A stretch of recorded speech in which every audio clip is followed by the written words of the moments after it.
Hi guys, magluluto po tayo ngayon ng chicken curry with liver, chicken liver. At ito po yung mga sangkap niya. Bawang, luya, sibuyas, 1.5 kilo ng thigh ng chicken. Pinahati-hati ko siya ng 4 pieces. Liver, potato, carrots, bell pepper, red one, chicken curry, yung ating coconut milk, bay leaves, paminta at asin. Ngayon mag-start na po tayo sa pagluluto. Mag-iinit po muna tayo ng mantika. At magigisa na po tayo ng bawang. Mag-start na po tayo magluto. Ngayon po, mag-start na po tayo. Bawang.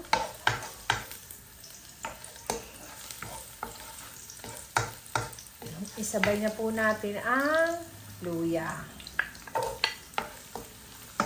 Para kumatas na yung lasa niya. At ilagay na rin natin ang onion. At antayin na lang po natin na maluto siya. Na mag-transparent po yung onion at mag-brown na po yung bawang natin.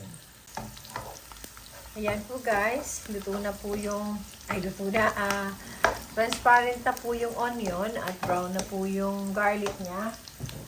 Pwede na po natin ilagay ang chicken. Pwede na po natin ihalo. At hayaan po natin na mag-golden brown po siya. Yung maluto po talaga yung chicken. Yan. Hayaan lang po natin siya na maluto. Tatakpan po natin at hayaan lang siya na mag-golden brown. Ayan na po guys. Luto na po talaga yung chicken. Ako kasi niluluto ko talaga siya kasi gusto ko yung humihiwala yung laman niya sa buto. Ngayon, pwede na po natin siya timplahan. Pwede na tayo maglagay ng paminta.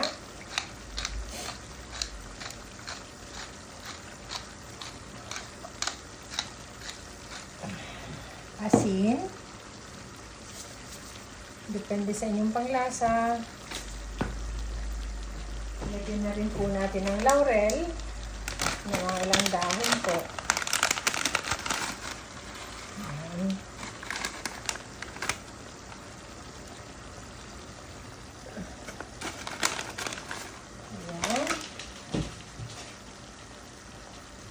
Pwede po tayo maglagay dito ng magic sarap.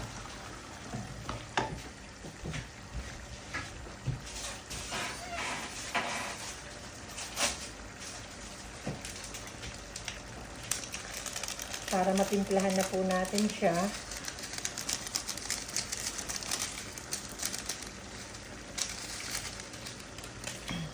Ngayon po. At pwede na po natin ilagay yung mga vegetable niya, gaya ng carrots,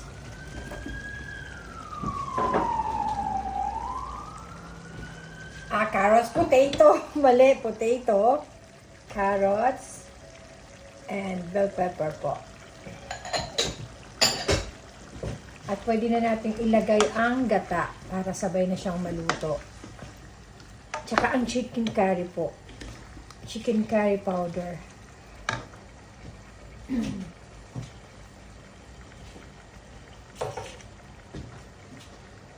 Pwede na natin lagyan ng chicken curry powder.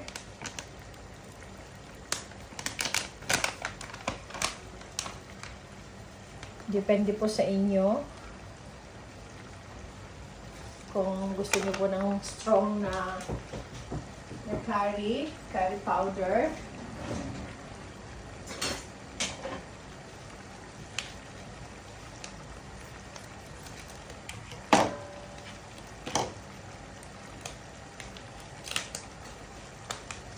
Ito pa siya.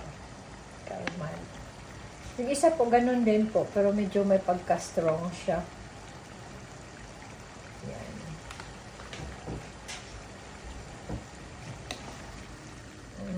Pwede na po nating haluin. At ilagay ang gata.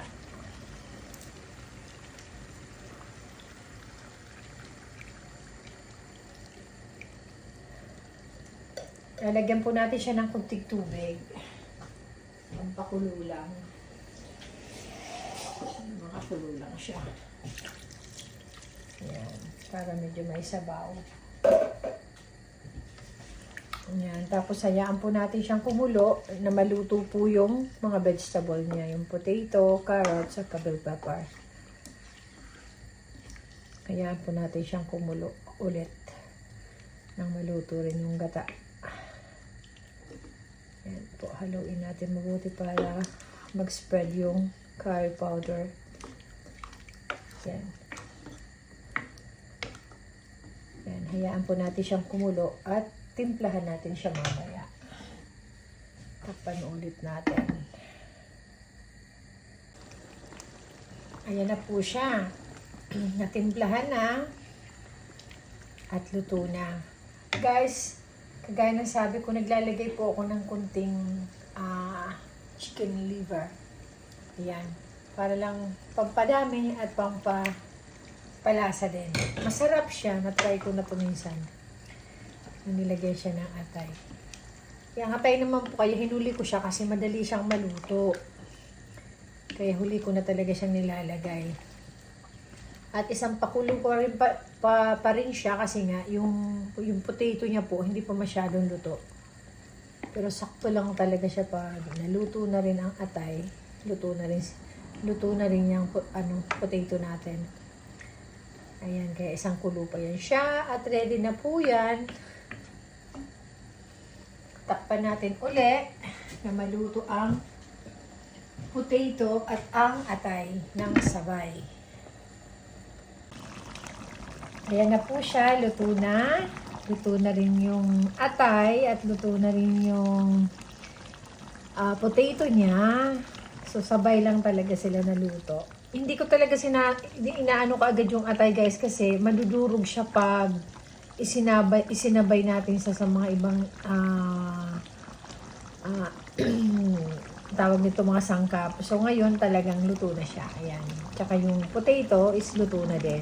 Ganun din ang carrots at ang bell pepper. So, sabay-sabay lang siya naluto. At natimplahan ko na rin siya, guys. Sakto-sakto, medyo maanghang siya ng konti.